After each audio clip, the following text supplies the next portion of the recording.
Aries. All right, so you have a tower card. Now, the tower is a dissolution of something, a breakdown of something, something that is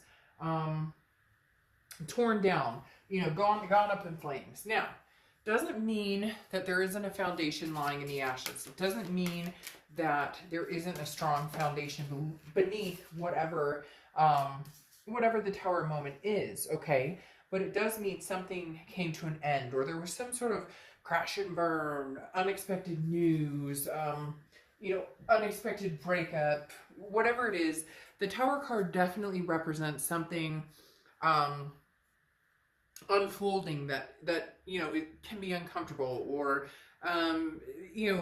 however hard we tried at something, it can be feeling shattered. Okay, it's an intensity that is broken and burning, and it's either there's going to be a collapse of a system, so meaning a relationship, a finale of a relationship, even if it started and stopped or whatnot, or it's something that the fire can be put out, but there's a lot of rebuilding that's going to be necessary in order to make this work. There's a lot of maybe hurt or anxiety or things that tie into making this work again. So some of you are going through some tough times with a past energy, or somebody that you've dealt with as far as a past partner, past relationships. Because this is not like a forward momentum card, okay? This is like you're in the thick of it, and some of you are, broken up, you're not talking. Some of you are talking, but you can't seem to move forward, or you're fighting, you can't seem to make sense of it. You get the drift. This is not, hey, I'm ready to find somebody new, I'm ready. This is more trying to still put out the freaking fires from whatever I was dealing with before, from the drama before, okay? And your Oracle card is Hootstidla Pochli. Okay, and this is basically, proceed with caution, like move calmly. Don't assume the worst, and don't assume, it's not assuming the best, because that would come across negative. It's more pay attention, see the good parts, and also understand the bad parts and where they can be fixed. Basically, if you're moving along the path and you see a dark place, don't necessarily fall into the dark place. But if you see a light place, proceed with caution. I hope that makes sense. It's just using your intuition, your gut, but also paying attention to the signs. Understanding when somebody's being real with you or when somebody's not. Or understanding the difference between, a relationship that's healthy and good versus a relationship that's toxic that may not ever be able to be mended. Some of you will come out of the ashes with a strong foundation with this past person and be able to mend it and rebuild the bricks, and others of you will start a foundation with somebody new. Now, the next card you have is your current position coming into the end of the month, and you have the Page of Wands. All right, so there's something going on for a few of you Aries, and it could be a lot of you Aries, that is very much dealing with communication with this person, or non-communication, and now you're going to have some sort of communication at the end of May. Maybe there's been a dark period of no talking, no anything, isolation, ghosting, whatever it is. The Page of Wands represents a spark, a curiosity, some sort of confidence. So somebody gets up the confidence to have a conversation, and they're talking about this darkness as though it went blank, and nobody's gotten closure. Again, the embers are still a little bit fiery, so there may be like some tensions where you guys want to talk and you really love each other, but you can't seem to come together in a mind space. And I think that's because for a lot of you, you've been dealing with the toxicity, the devil that kept coming up before in a few reads. So it's not that you 100% are sure you want to close this off. Some of you are going to be like, oh, screw that, Dark Dove, I'm 100% sure. Well, then, this isn't your read. But for a lot of you, you know as well as I do that it's not 100% completely burnt to the ground. The tower is not completely crumbled. There is some major communication that's going to come in, whether they contact you or you contact them. Doesn't matter if there's ghosting or this, that, and the other. Some people are going to say, well, they're in a relationship. There there is communication or some sort of connecting that's going to be happening in the next few weeks. Now, the next card you have is how you're feeling coming into the rest of the month. And you have the Hierophant, which is Taurus card. Could be dealing with the Taurus, but the Hierophant is about intuition. But this is a time of self-improvement, okay? This is a time of focusing on you, not worrying about what everybody else is up to. This is, you know, meditating. This is devoting yourself to making sure that you're in the best place you can. You know, be consistent. If you make a decision about this past person, be consistent with it. You know that you made it with the best intentions. Stick with your gut instincts and, you know, try not to waver too much and see how, you know, how you can, because for a lot of you, it's been back and forth, or it's like, well, I love them, but it's not healthy, or, you know, they've been toxic, but we can get through that. And so the Hierophant is saying, you know, there are signs that the universe has presented you. There are also things that you are well aware of to make an educated decision on, and then stick with it, at least for the time being, and see how it goes, see how it feels, see what happens. It doesn't mean that if you decide, you know, you can't have anything to do with them right now, that you won't in the future. And it doesn't mean that if you decide right now, okay, we're going to make this work, we're going to try at it, that there aren't going to be bumps along the road. The next card you have is your distant past over the past 5-10 years. Could be throughout childhood. And you have the Emperor, okay? The Emperor is Aries card. So you're showing up in your read. And if you've seen my reads, you know that I love when you show up in your own read, because it says that you're being true to yourself. The Emperor is very stable, somebody who's very, you know, very traditional, very grounded. This tells me, Aries, some of you are going back to your roots. Some of you are saying, look, what have I wanted in life? I thought, you know, for the past 15 years, I've wanted to get married or have kids or have a stable relationship or be with somebody who, you know, we grow together, we do things together and whatnot. And some of you ended up in like a codependent, we're not really going anywhere, nothing's really moving, we're fighting, maybe we're not a great fit. And so the universe is saying, look, what have you wanted for the past 5-10 years? What have you really, truly wanted? Can you get there with this person? Can you guys rebuild the bricks and make this happen again? Or should you just let the tower continue to burn, wipe the ashes off of the foundation, and build a new one, a new and better one? Not that you're better than this person, but finding somebody that suits you better, suits your tempo better, lifts you up, builds your vibration instead of bringing you down. Okay, the next card you have is your immediate past over the past few weeks, past month or two, and you have the Eight of Cups. This is what I'm talking about, why there's some big communication coming in or something that's going to happen that you two will inevitably need to speak, meet up, you'll bump into each other, you'll hear something about each other, whatever it is, because the Eight of Cups is the past few weeks, past month or two, nothing's moving. The Eight of Cups is very stagnant, it's a dissatisfying energy, it's motionless.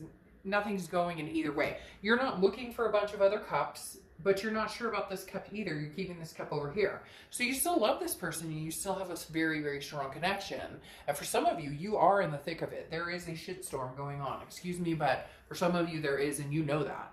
And so the Eight of Cups is kind of this silence. We're not moving forward, but we're not moving back. So you're just very stagnant because you're not sure which way, and you're not necessarily ready to jump ship and start pursuing, you know, some other major relationship. The next card you have is your distant future, so over the next few months, and you have the Lover's card, which is Gemini's card. So you could be dealing with a Gemini or have Gemini placements in your chart. But the Lover's card is love. It's a duality. I don't feel that this is a new person. I feel like there's a possibility you may end up back with an old flame. Now it could be an old flame that's a different old flame. It doesn't have to be the same old flame. But right now, and we'll get through the rest of the cards, there's not a newness here. The tower is not, hey, this is something new. This is like, I'm getting over something from the past, but there's nothing here that's saying, hey, there's something new coming, because right now it's stagnant. The energy is not there, okay? So the Lover's card is definitely stating there's still passion here, there's still a connection here, there's still energy here. All right, the next card you have is your immediate future, so over the next few weeks. And you have the King of Wands. Okay, this is a moral high ground. This is just feeling very good, feeling very positive in your decisions and what you want to do. So a lot of you already know what you want to do. It's just about sticking to it, as I talked about with the Hierophant. Not being wishy-washy, making a decision that you know is going to suit you, even if it's hard, even if it is walking away, knowing that you're not going to waver, because nothing's permanent. Okay, it really isn't. People, and you know, people always in private reads, or just in general, people who contact me, and even in life, and people I talk to, and people I deal with on a regular basis, they always assume if I cut this energy off, or I'm not with this person again, we'll never find each other again, or you know, we can never get back. That this is the end. It's the end. You know what? For some of you, yes, it is the end, and that sucks, and it fucking hurts, and you're gonna cry, and you're going to mend yourself, and you're going to lick the wounds, and you're going to go through the stages of grief and anger and resentment, and eventually you'll grow tired of all of that and come out in a much brighter place, okay? You just will. And Aries, you guys are a sign who, you know, can make it or break it, like whatever is thrown your way, you can handle it, even when you think sometimes you can't. You know you can, because you're a very, very strong sign. Now, the thing I'm talking about with that situation is, for right now, with the King, this is very magnetic, okay? The King is somebody who's a leader, somebody who's very good with other people, who communicates very well. So I feel like this is a potential that you will be communicating with somebody, that you will be, you know, moving forward as far as trying to figure out what your goals are and what your abilities are with this person.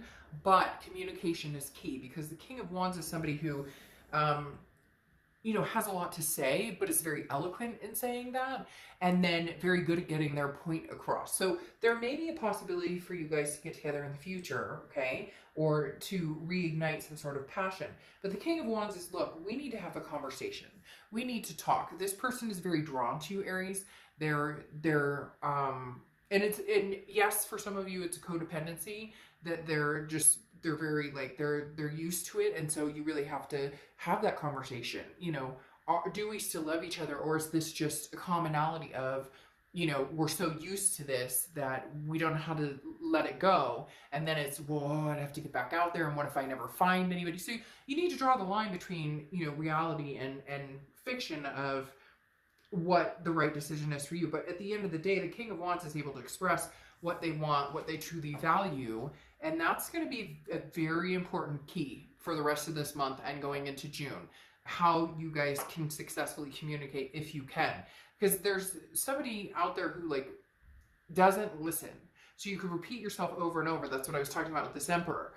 I thought we were going to have kids. I thought we were going to get married. I thought we were going to take the next step. Never quite got there.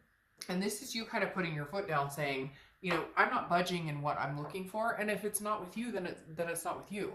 But you don't want to force them into something either, because then resentment comes from it, and you don't want to feel forced into not sticking by what it is you want, because then there's resentment on your side as well. The next card you have is the Ace of Wands. So somebody could be pregnant, or somebody could be dealing with a pregnancy, or wanting to get pregnant, or have kids, or dealing with kids. But the Ace of Wands is also a passion, okay? This is also like a reignition. And I feel as though this is a reignition, whether it's with, you know, this person or not. This passion is not going to die within you. It's almost as if you've made a pact to yourself, saying, you know, I won't lose this passion. I won't lose. This is, you know, creativity, and it's like hot passion, very hot passion. So you're at the precipice of, well, there's a lot of hot going on, a lot of heat, and obviously you're a fire sign, so you could be dealing with another fire sign, Sagittarius or Leo. But the Ace of Wands is just feeling on fire. And it's almost as if, hey, baby, if you don't want me, somebody else will.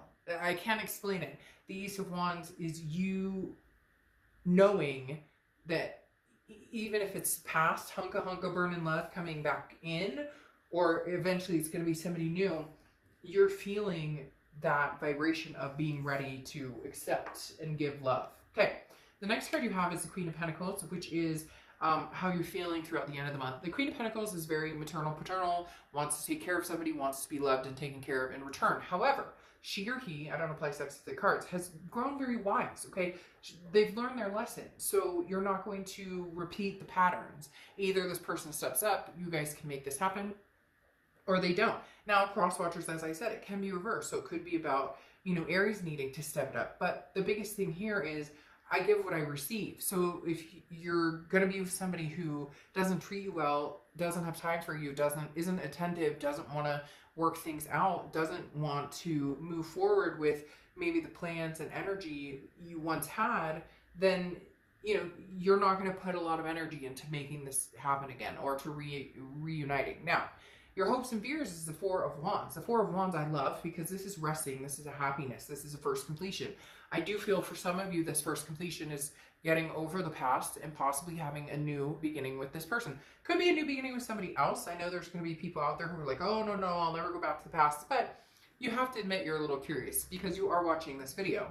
But the Four of Wands is a resting place. Now, this is your hopes and fears. This isn't what's necessarily happening. This is where you see yourself in the future. This is what you wanted from the past. You wanted to find a partner, a lifelong partner, or you wanted to find, the person have kids with or adopt fur babies or get married or whatever you're into, polyamorous, whatever it is for you that you wanted. This is you saying, I feel like I can have it again. I feel like I'm on the right track. The next card you have is your outcome, and you have the High Priestess. So paying attention to the signs, paying attention to what's around you, because the High Priestess is definitely, like, okay, I will put the work into what I need to here, universe, but I'm going to need you to also, like, give me some guidance. I'm going to need you to also, show me what, this is an ability to focus on what's coming up and not rushing into anything, not forcing anything. A lot of you will sincerely be looking at the signs going, this is a really good idea. We should talk about this. It looks like we can get along lovingly. Very interesting. Looks like we can have a decent conversation now. Maybe you're not being as harsh, or you guys aren't, beating each other up as you were before. And I'm not talking about physically, although if you're in that situation, please leave and get help.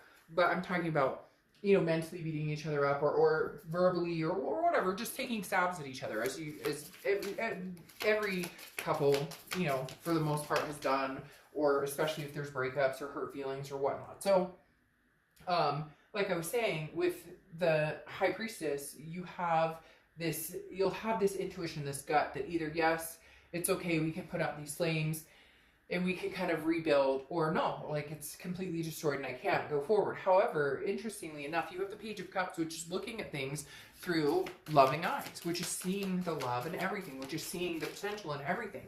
There is a possibility that this past can come back. There is a possibility that you guys can once again see this. The Page of Cups is an innocence. It's a childlike innocence. So it's very interesting because you have a lot of children's stuff going on here, because you have this card, which has a baby in it. You have the Empress, which is very nurturing, very loving. You have all these kids here. You have all, well, could be little kids or little dwarf minion, whatever this is. But like literally, there's a very strong kid energy. But the Page of Cups does represent a childlike innocence, but that's more of a, starting fresh, starting new, not holding those grudges and trying to wipe the slate clean, trying to say, okay, we're starting brand new, and we're going to look at this with like the passion and romance we used to have, or a newfound passion and romance for some of you. For some of you, it's going to be like, you had me at hello. You never thought you'd hear from them again. They never thought they'd hear from you again.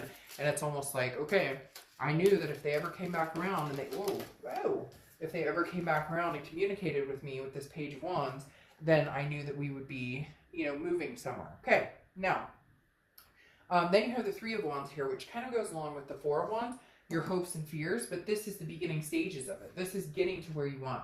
The Three of Wands is moving forward. It's planning. It's a partnership. It's a growth. If you can maintain this partnership with this other person and have it and really have a partnership to where it's, compromised for both people. It's not just one-sided, because for a lot of you, you're in a situation where it was all about what they wanted or all about, what you wanted or vice versa. The Three of Wands is two people coming together, these boats coming together on calmer seas and saying, well, what direction are we going? There is a very big child vibe here, whether it's stepkids, whether it's your kids, whether it's pregnancies, whether it's you want kids, whether you're going to have kids, whether you're going to adopt fur babies. Because even here you have the Two of Wands and the two boats, but then you have the third wand, which is kind of like, where are we going here? But the Three of Wands, again, is that building up some sort of partnership or planning a future. And as I stated before, it feels like it's a connection to the past. Now, you have the Queen of Pentacles again here, which more kids, more maternal, paternal energy. Now, kids may have nothing to do with some of you. It may not resonate at all, which is fine. Take what resonates and leave the rest. But the Queen of Pentacles is, again, that wise energy who wants to be attentive, who wants to love on somebody, who wants to share their love with somebody, but they're doing it with the respect that somebody else is showing them as well. Somebody else is bestowing this respect, and therefore it's being reciprocated on your end, okay? Now, you have the Knight of Pentacles here twice. The Knight of Pentacles or Knight of this, however you want to call it. The Knight of Pentacles is very cautious, very hardworking. So when you do have this conversation with this person, when you guys do come together and have some sort of communication, it's going to be very cautious. This isn't jumping back in to where we let off. This is, you know, this is a person who's will not waver in my ways. So when this person comes back in and communicates with you, you're going to be very clear about the things that you wanted. You're going to be communicating as that King of Wands with this is how I see it, and I'm not budging from that. So if we can't come eye to eye, then it's just not going to work. Let's let the tower burn. We'll put our, you know, own flames out. We'll dust off our own ash. You're not willing at this point with this Knight of Pentacles twice coming out to waver on what it is you want or what you believe or how you're feeling in a certain situation. Now, like I said, you have the Empress here, and the Empress is very nurturing as well. The Empress is very much very warm, compassionate, and one of my other decks, the Empress shows up as pregnant because she's radiating like a powerful feminine energy. Again, I don't apply sex to the cards, but it could be, you know, a very, you know, a very high possibility you're dealing with children, as I said. Now, the Empress is somebody who is just excited in general, who it's a blessing. So for some of you, this is a very big blessing because you never expected that you guys would come back together. Like I said, for some of you, it's going to be almost like a holy shit moment. Never thought I'd hear from you again, but it's that movie that for some reason has been referenced like twice this month. And I don't know why, because I haven't seen it in years, but you can research it. I don't know if I'm allowed to say it on here, so I'm not going to say it, but you know, it's that You Had Me at Hello. For some of you, it really is that, because you know that it probably took this person everything they had in their being to contact you again. Now, leaving you with the Oracle card of advice, okay? Advice is saying, if you guys don't understand something, or if you guys can't figure out, like if you're saying, this is what I want, this is what I'm needing, this is what we've talked about, and they're going, but I don't understand, you're having a conversation. Like these two are having a conversation. It's this night, or not this night, sorry, the King of Wands I was talking about, where if there's clear communication that comes through here, Aries, you might actually find yourself being able to come through this, at least understanding where each other is coming from. I'm not saying it's going to be a rush to be back together, but eventually, if communication is good and if communication is solid, there's a possibility for this Lover's card to, you know, pop back in and have potential for, you know, a second coming or a third coming or fourth coming or fifth coming. Some of you have been back and forth like we all have, where it's makeup, breakup. But for a lot of you, this is something you're not seeing, or you were like, again, you're like, whoa, look who's back, or I didn't expect to see you back. So could even be not your most recent ex, but like somebody else from the past. All right, Aries, I'll see you soon. Bye.